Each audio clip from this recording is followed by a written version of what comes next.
Subscribe now and press the bell icon. Never miss an update. नमस्कार साथियों, स्वागत करता हूं सबका इस YouTube चैनल पर जिसका नाम है स्टडी विद पीएन लोधा। मित्रों, रीड 2021 हेतु साइकोलॉजी का टेस्ट पेपर नंबर 25 लेकर आया हूं, जिसमें बहुत ही शानदार क्वेश्चन आपको इस टेस्ट में देखने को मिलेंगे, बिल्कुल नए पैटर्न के अनुसार। तो चलिए वीडियो को शुरू करते हैं। लेवल 1 और लेवल 2 दोनों के लिए है ये टेस्ट। पहला क्वेश्चन साथियों पहला क्वेश्चन है आपका, यह विश्वास की बुद्धि एक सामान्य मानसिक योग्यता है, निम्न में से किस मनोवैज्ञानिक के कार्य का परिणाम है? बिने, स्पीयरमैन, गार्डनर और स्टर्नबर्ग। तो साथियों देखिए, एक सामान्य मानसिक योग्यता, तो बुद्धि को एक सामान्य मानसिक योग्यता किसने माना है साथियों? देखिए, इसका जो सही आंसर है वो बताना है आपको। तो मित्रों, इसका जो वास्तविक आंसर है वो रहेगा स्पीयरमैन। स्पीयरमैन के द्वारा ही बुद्धि को दो भागों में वर्गीकृत किया गया था, एक तो सामान्य बुद्धि और एक विशिष्ट बुद्धि। तो बुद्धि को सामान्य मानसिक योग्यता भी इन्होंने ही माना था मित्रों, इसलिए दूसरा विकल्प आपका सही रहेगा प्रश्न नंबर 1 में। चलिए आगे बढ़ेंगे प्रश्न नंबर 2 पर। दूसरा क्वेश्चन साथियों, प्रश्न नंबर 2 है, वाइगोत्स्की के अनुसार निम्न में से कौन से उपकरण एक व्यक्ति के संज्ञानात्मक विकास में सहायता प्रदान करते हैं? सामाजिक और सांस्कृतिक उपकरण, भौतिक उपकरण, सांवेगिक उपकरण और व्यक्तिगत उपकरण। तो अगर हम बात करें वाइगोत्स्की की, तो इन्होंने एक सिद्धांत दिया था सामाजिक सांस्कृतिक विकास का सिद्धांत। तो फिर आप आराम से अनुमान लगा सकते थे कि संज्ञानात्मक विकास में ये दो चीज़ें ही जो है वो सहायता प्रदान करेगी वाइगोत्स्की के अनुसार। विकल्प नंबर 1 सही है साथियों प्रश्न नंबर 2 में। आगे बढ़ेंगे प्रश्न नंबर 3 पर। तीसरा क्वेश्चन है, कंप्यूटर सहायक अनुदेशन का शिक्षण अधिगम प्रक्रिया में अनुप्रयोग निम्न में से किस उद्देश्य की संप्राप्ति है? संज्ञानात्मक उद्देश्यों को प्राप्त करना, संवेगात्मक उद्देश्यों को प्राप्त करना, मनोगत्यात्मक उद्देश्यों को प्राप्त करना और भावात्मक उद्देश्यों को प्राप्त करना। तो मित्रों, जो कंप्यूटर सहायक अनुदेशन है इसका शिक्षण अधिगम प्रक्रिया, तो कंप्यूटर सहायक अनुदेशन से शिक्षण करवा रहे हो, तो कंप्यूटर सहायक अनुदेशन से संवेग, मनोगत्यात्मक, भावात्मक, ये तीनों चीजें कहाँ से आएगी? बल्कि इससे ज्ञानात्मक उद्देश्य की पूर्ति होगी मित्रों। विकल्प नंबर 1 सही रहेगा आपका प्रश्न नंबर 3 में। आगे बढ़ेंगे प्रश्न नंबर 4 पर। तो मित्रों, चौथे क्वेश्चन को देखते हैं। प्रासंगिक अंतर्बोध परीक्षण का प्रयोग कितने सत्रों में किया जाता है? 1, 2, 3, 4। प्रासंगिक अंतर्बोध परीक्षण, थीमेटिक एप्रिसिएशन टेस्ट, जिसको TAT भी आप शॉर्ट में बोलते हो साथियों।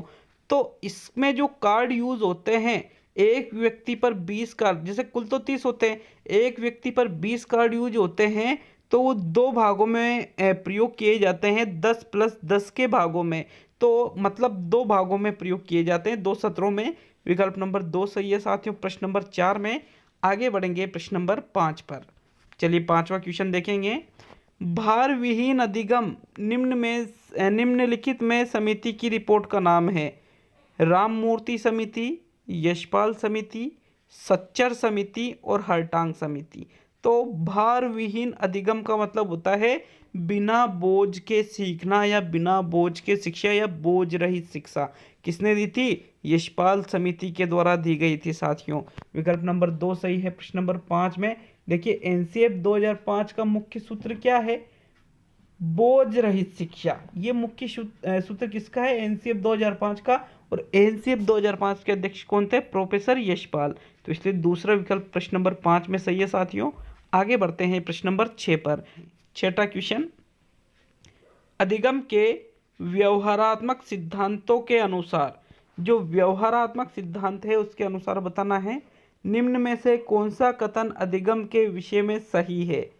पहला कथन है, अवलोकन और मापन नहीं किया जा सकता है। व्यक्तिनिष्ठ मनोवैज्ञानिक विधियों द्वारा मापन किया जाता है। साथियों, विकल्प नंबर 3 है, वस्तुनिष्ठ तरीके से अवलोकन और मापन किया जा सकता है। चौथा विकल्प है, अंतर्वेशन विधि द्वारा मापन किया जा सकता है। तो बताइए, जो अधिगम के व्यवहारात्मक सिद्धांत है वो क्या कहते हैं?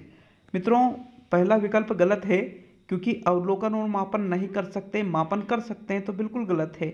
व्यक्तिनिष्ठ विधियों द्वारा नहीं किया जा सकता, बल्कि जो वस्तुनिष्ठ विधियां हैं उनके द्वारा अवलोकन और मापन किया जा सकता है व्यवहारात्मक सिद्धांतों का भी। विकल्प नंबर 3 सही है साथियों। प्रश्न नंबर 6 में बिल्कुल नए पैटर्न पर आधारित प्रश्न है, पूरा ही सोल्व करना इस टेस्ट को साथियों, क्योंकि इसी प्रकार के इसी पैटर्न पर आधारित प्रश्न आपके एग्जाम में आने वाले हैं, तो उससे आपका बहुत ज़्यादा अनुभव बढ़ेगा और बहुत सहायता मिलेगी मित्रों आपको। चलिए नेक्स्ट प्रश्न नंबर 7 में आते हैं। टोली शिक्षण निम्न में से किस परिस्थिति को कहा जाता है? जब दो या अधिक शिक्षक किसी एक छात्र को पढ़ाते हैं, जब दो या अधिक शिक्षक किसी छात्रों के एक समूह को पढ़ाते हैं, जब दो या अधिक शिक्षक एक प्रकरण पर परिचर्चा करते हैं, जब दो या अधिक शिक्षक एक कठिन समस्या को हल करते हैं। तो टोली शिक्षण, जिसको हम दल शिक्षण या टीम टीचिंग भी कहते हैं, इसका मतलब होता है, मैंने अच्छी तरह से बता रखा है इस क्वेश्चन को आपको, कि जब दो या दो से अधिक अध्यापक मिलकर के छात्रों के समूह को पढ़ाते हैं तो वो ही कहलाता है टोली या दल शिक्षण। विकल्प नंबर 2 सही है साथियों। प्रश्न नंबर 7 में आगे बढ़ेंगे प्रश्न नंबर 8 पर। मित्रों 8वां क्वेश्चन क्या है?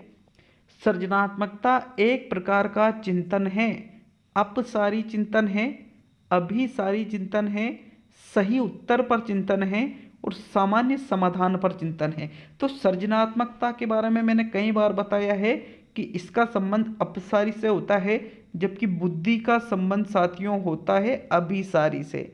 तो अभिसारी से किसका संबंध होता है? बुद्धि से। लेकिन यहाँ पूछा किसका है? सृजनात्मकता का। इसलिए प्रथम विकल्प सही रहेगा प्रश्न नंबर 8 में। चलिए आगे बढ़ेंगे प्रश्न नंबर 9 पर। निम्न में से कौन सा अध्यापकों के मानसिक स्वास्थ्य में सुधार में सहायक है? कि भाई अध्यापकों का जो मानसिक स्वास्थ्य उसमें सुधार होगा किन चीज़ों से?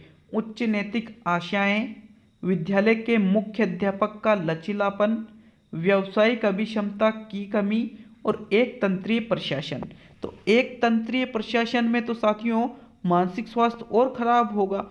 उच्च नैतिक आशय भी अध्यापक नहीं करेगा, बल्कि जो विद्यालय के जो मुख्य अध्यापक है उनका लचीलापन अगर है तो फिर अध्यापकों का मानसिक स्वास्थ्य भी अच्छा रहेगा। लचीलापन मतलब संशोधन योग्य व्यवहार। विकल्प नंबर 2 सही है साथियों। प्रश्न नंबर 9 में आगे बढ़ेंगे प्रश्न नंबर 10 पर। रिचर्ड सचमैन के द्वारा निम्न में से कौन सा शिक्षण प्रतिमान प्रतिपादित किया गया है? संप्रत्यय उपलब्धि प्रतिमान, पूछताछ प्रशिक्षण प्रतिमान, अग्रिम संगठक प्रतिमान और सामाजिक अंतः क्रिया प्रतिमान। तो मित्रों रिचर्ड सकमैन का नाम आता है। रिचर्ड सकमैन का परीक्षा परीक्षण या पूछताछ परीक्षण या पूछताछ प्रशिक्षण प्रतिमान में ये क्वेश्चन परीक्षा प्रतिमान के अंतर्गत बार बार पूछा जाता है, तो इस क्वेश्चन को भी विशेष तौर पे आपको याद रखना है। 10वें क्वेश्चन में मित्रों दूसरा विकल्प सही है। आगे बढ़ेंगे प्रश्न नंबर 11 पर। निम्न में से क्या एक अशाब्दिक संप्रेषण का प्रकार है? मौखिक संप्रेषण, लिखित संप्रेषण, संकेतात्मक कूट भाषा द्वारा संप्रेषण और टेलीफोन द्वारा संप्रेषण।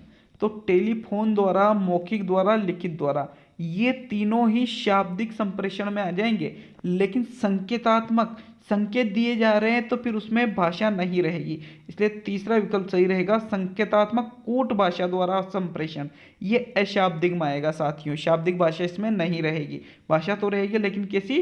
कूट भाषा। शाब्दिक नहीं रहेगी बल्कि अशाब्दिक रहेगी। विकल्प नंबर 3 सही है आपका 11वें क्वेश्चन में। अब बढ़ते हैं प्रश्न नंबर 12 की ओर। तो मित्रों प्रश्न नंबर 12 क्या है? निम्न में से कौन सा किशोरावस्था की विशेषता नहीं है? कौन सी जो विशेषता किशोरावस्था की नहीं है उनको देखेंगे। पहला विकल्प, विचार अमूर्त एवं आदर्शवादी होने लगते हैं, परिवार से स्वायत्तता बनाना आरंभ करते हैं, वयस्क आकार का शरीर और यौन परिपक्वता और पूर्व पठन एवं पूर्व लेखन कौशलों का विकास होने लगता है। तो मित्रों अमूर्त विचार और आदर्शवादी विचार इस अवस्था में होते हैं, बिल्कुल सही बात है। परिवार से स्वायत्तता, स्वायत्तता का मतलब क्या होता है? स्वतंत्रता चाहता है साथियों वो, तो ये भी बिल्कुल सही बात है किशोरावस्था के बारे में। वयस्क आकार का उसका शरीर हो जाता है, यौन रूप से वो परिपक्व हो जाता है।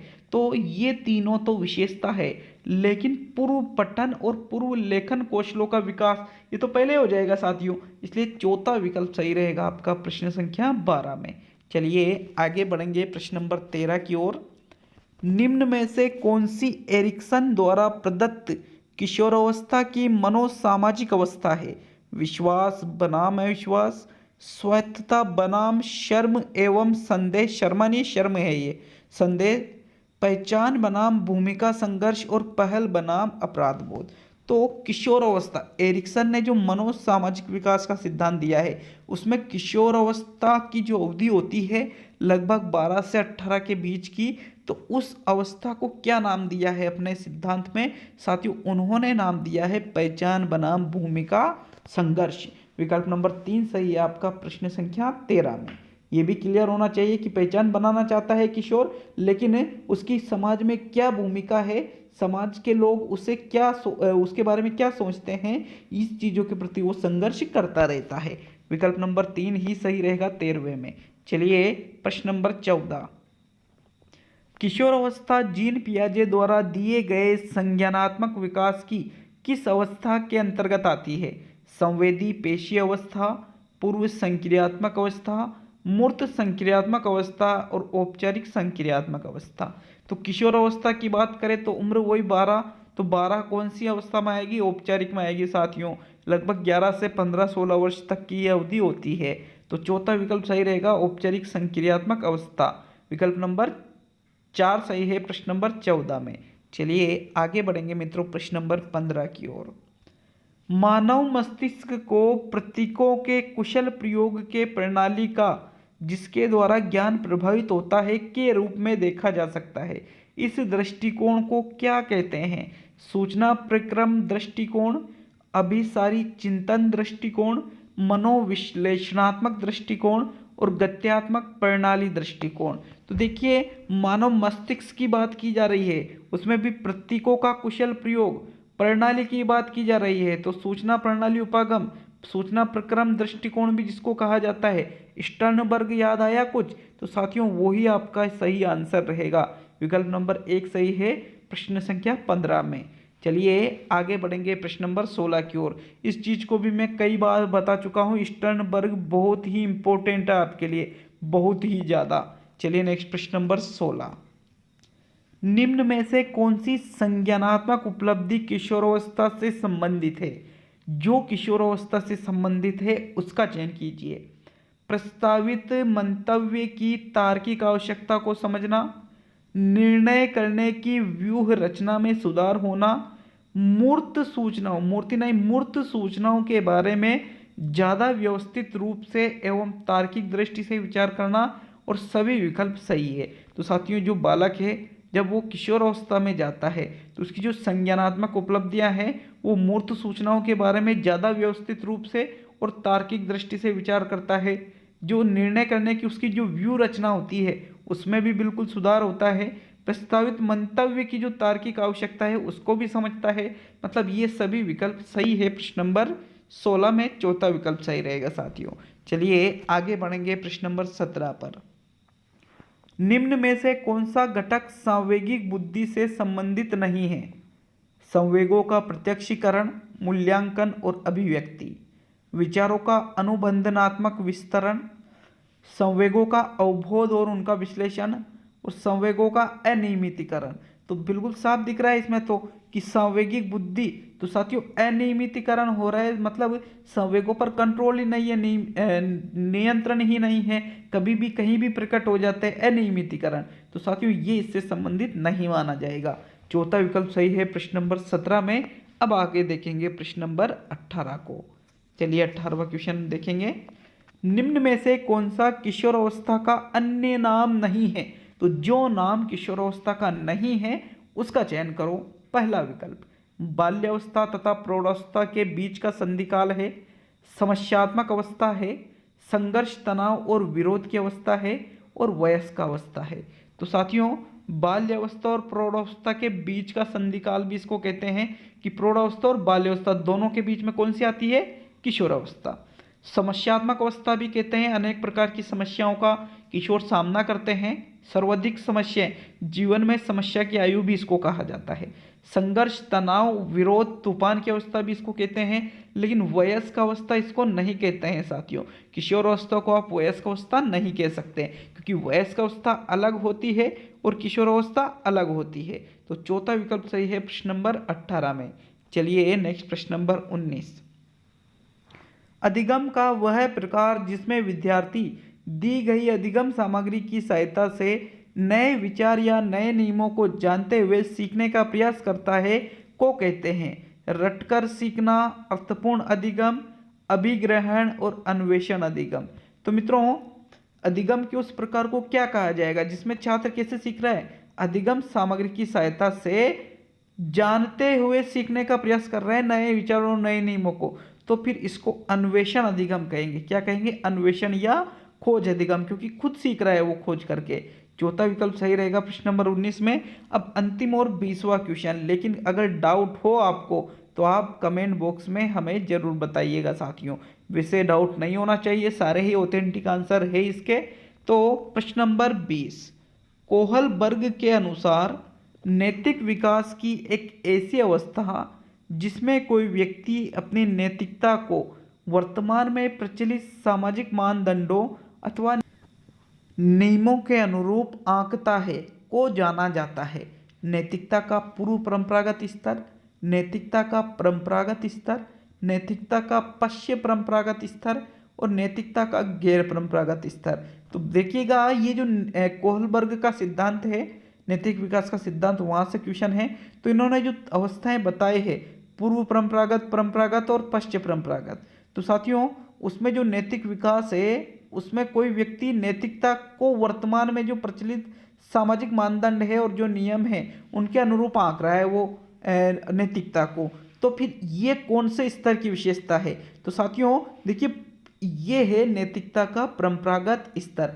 पश्चिम परंपरागत स्तर में तो बालक खुद के नैतिक नियमों का निर्माण करने लग जाता है, और पूर्व परंपरागत स्तर में आज्ञा और दंड के आधार पर जो नैतिक गुण हैं उनका पालन करता है। तो साथियों, यहाँ फिर दूसरा विकल्प आपका सही है प्रश्न संख्या 20 में। तो ये 20 क्वेश्चन आज के हो चुके हैं। आप हमें कमेंट करके बताएं कि 20 में से 15 क्वेश्चन हुए, 16 हुए, 17 हुए, 18 हुए, 19 हुए या 20 तो नहीं हुए होंगे साथियों। अगर हो गए तो वो भी आप हमें कमेंट करके बता सकते हो। तो सुबह 8 बजे जो वीडियो आ रहा है उसको जरूर देखिएगा, बहुत ही महत्वपूर्ण वीडियो है, बताने वाला हूँ कि किसे क्या होगा। तो बहुत बहुत धन्यवाद सभी का, मिलते हैं अगले वीडियो में।